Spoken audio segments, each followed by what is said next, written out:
Right then, welcome back to the channel. 5 things that we never seem to learn ever. And let's rinse and repeat this, and I'll see you same again on Monday if that's all right with you lot. Right then, first up, every game's a lottery. Although there's some things that you can absolutely bet on. 28 shots conceded. It's actually almost funny. We've called it a basketball game. It's in that ballpark. It's genuinely in that ballpark. There is zero control, far too much variance in the game, far too much left to chance, week in, week out. Absolutely nothing changes. The game management, the leadership, the decision-making is shocking to non-existent. And number 2, nothing changes with this. So here's 5 things we already knew rather than 5 things we learned. Injuries, again. We have Varane come off, replacing with Evans. We have Evans come off. We are destined to not have a single fit centre-half. We have got one senior centre-half available against Liverpool. It'd probably be Willy Kambala that lines up against him.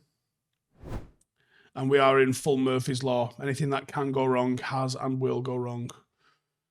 The amount of muscle injuries we are getting could be unlucky.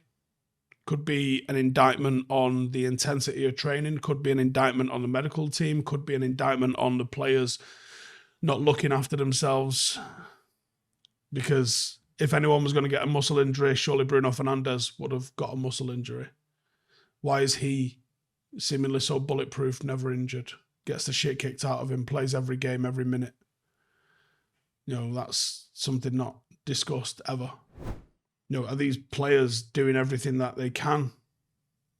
Are they being rushed back from injury too quick? Because the players that are getting injured aren't exactly the ones that never get injured, are they? They're injury-prone players. Luke Shaw's out at the moment. The guy's been injury-prone his entire career. Anthony Martial's out injured. I mean, you can throw a dart at his United career and that's probably going to land on him being injured at any point. You know, this is an injury-prone squad. Resilience is something that United actually need to scout. You know, is this a game model Ten Hag's trying to play, this end-to-end game model? And is this a reason for the muscular injuries? Because the lads are doing far too much high-intensity sprinting? I don't think so. But it's a question, isn't it? Right, we've got another one here for you then, and it is brought to you by the Spring Cleaning Aces Manscaped. This season, it's all about sorting out your carpets and the drapes of the big names in below-the-waist grooming. Say goodbye to winter fuzz with Manscaped's Lawnmower 5.0 and watch as your confidence blooms like those April showers, Mayflowers. Step into the season and join 10 million fellas worldwide who put their trust in Manscaped. Swing by manscaped.com. Enter the code 5THINGS, that's the number 5 and things, for 20% off plus free shipping. After getting acquainted with Manscaped, I am all in that spring fever. Let's welcome the season's champion, the Lawnmower 5.0 Ultra. There are 2 interchangeable heads, one for a standard trim and the new foil blade for when you're in the mood for smooth. You've got LED lights. You can take it in the bath so you don't have to worry about the cleanup. It'll go in the shower. It's waterproof. Go wherever you want with it. And it's also a nice compact case that it comes in. It is the go-to travel companion. And don't forget, spring cleaning isn't just about your balls. It's about the full grooming experience with Manscaped as well. You've got the Beard Hedger Pro Kit and the Handyman Electric Face Shaver. Now 20% off and get free shipping with the code 5THINGS at manscaped.com. That's 20% off and nothing on the shipping with the code 5THINGS at Manscaped. Nothing quite like a little bit of spring cleaning in your kecks. Go get it done. 3, we've been here before. Character and leadership. You know, the team lacks a spine. It lacks accountability. It lacks the sort of people that are going to say, that's not fucking good enough. I think Bruno is a misunderstood player, and for some reason, some people have just got it in the neck for him. I think he's an emotional player. I think he's eruptible, but I think he also works his fucking bollocks off for the club. Casemiro would have been one that we could have relied on last year. This year, just no. Rashford would have been one you could have relied on in the past. This year, no. Garnacho's too young. Mainoo's too young. Maguire doesn't seem to have leadership in his body. I think Dalot grafts out for him, but again, I don't know if he's a captain or a leader. Varane was never that. Just a really good player, but he was always on the quiet sort of periphery of that kind of thing. Like, who's our leaders, man? Who are they? Martinez is the only one that I think has that sort of old school vibe and mentality about him, where I think he would hurt himself, as he's proved, for the cause. It isn't enough. Character matters so much.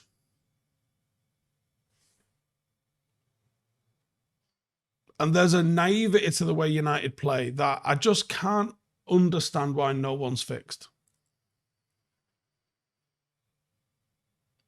A real team with the right mental capacity and the right stuff sees that game out last night. I have no doubt in my mind whatsoever. A real team with leadership sees that game out. For positives, it's probably Antony's best performance in a United shirt. Pass was ridiculous. It'd have been fantastic if that was part of winning us a game.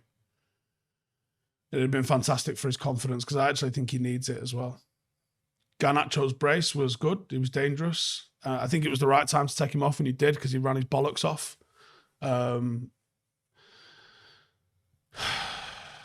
Camboala looked good when he came on. Looked like he was giving it to Chelsea fans behind the goal a little bit as well. I like that. That shows a little bit of character. It was a quiet game for Mainu, but I don't think he did too much wrong again. Other than that, it was just unacceptably shit from United. Players that have been pretty reliable this season, like Dalot,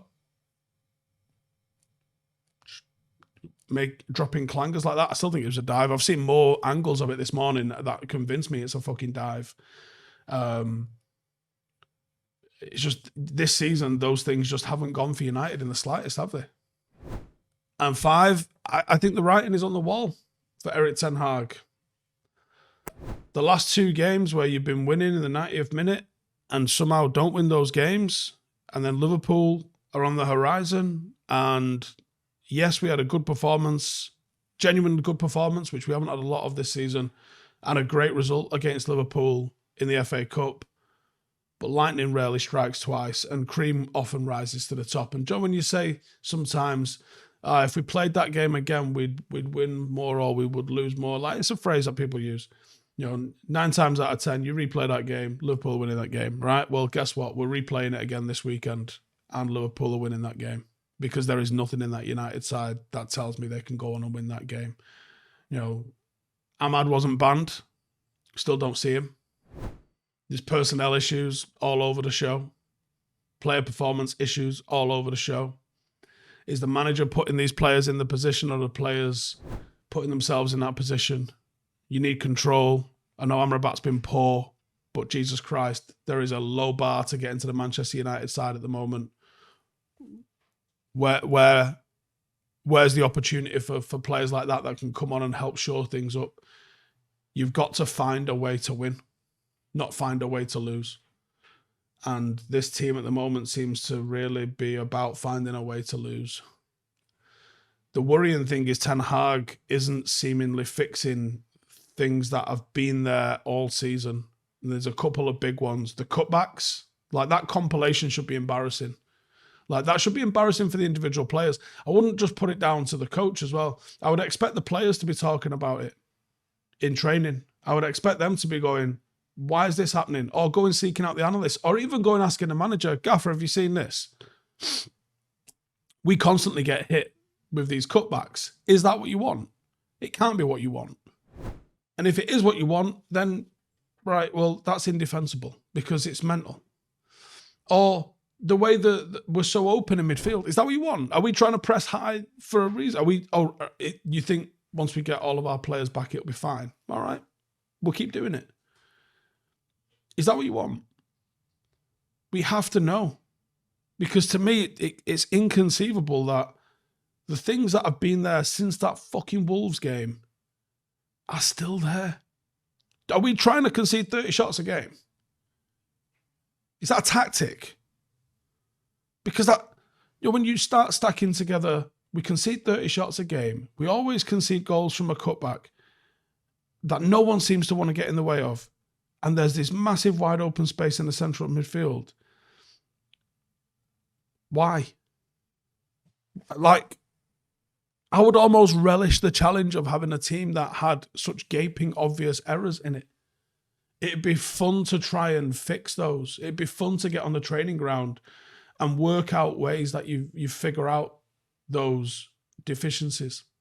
I enjoy that shit. That's why I coach. Like, I see things that are going wrong and I go, okay, how can I fix that? Or I see something and I go, I wouldn't mind being able to try that. I watch football and I coach football because I love the fucking learning aspect of that. I seen the stuff that De Zerbi was doing in terms of playing out, and I try and adapt that into the way my lads play out. I see the way Alonso has an asymmetric attack, dual pivot number sixes, moves to a three at the back, pushes Frimpong forward, lets him go free. Anyone that watches my team knows that we play the same fucking system. Like, I enjoy being able to replicate what I see others go and do. I would relish the fucking challenge. This isn't me saying I'm good enough to manage United in the slightest, but I'm saying as a coach, there has to be a desire inside you as a coach to see those things, to work on those things, to be challenged by those things. Why can't you see these issues? It'd be a great challenge. 3 massive issues with Manchester United, and arguably chance creation being a 4th. How do you fix those 4 things? Which one do you prioritize? Which one do you then start to work on? Does one lead into 2? You might fix 1 and it fixes 2. You might fix 1 and it fixes 4. Like, it'd be really fucking fascinating with the amount of time that they get and the analysis and the resources that he's got at his fingertips. It'd be fucking a genuine thrill to work on this,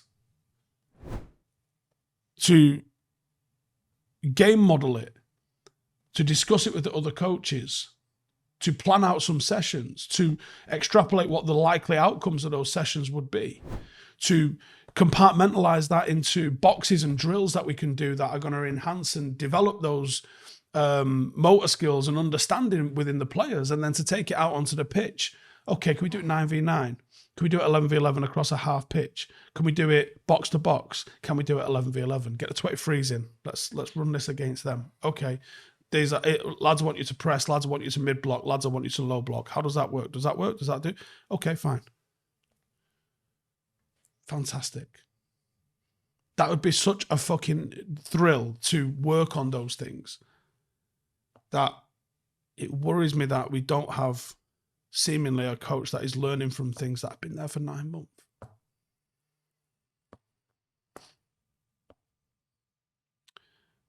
It feels like it's the end of him. And there's almost no defending left of him. Let me know your thoughts. Hey, thank you for watching the video. If you are new around these parts, then don't forget to subscribe. My channel is proudly supported by my community on Patreon. If you'd like to get a little bit of extra content, a Discord group, meetups, 5-a-side games, weekly podcasts, behind the scenes, and even an occasional bit of transfer news as and when I get it, then for the price of a pint, you can show your appreciation for the content that we make and get some goodies for doing so as well. Check the link in the description or click the button right here. You'll also find all of my socials here too if you want to follow me on any of those platforms. Nice one.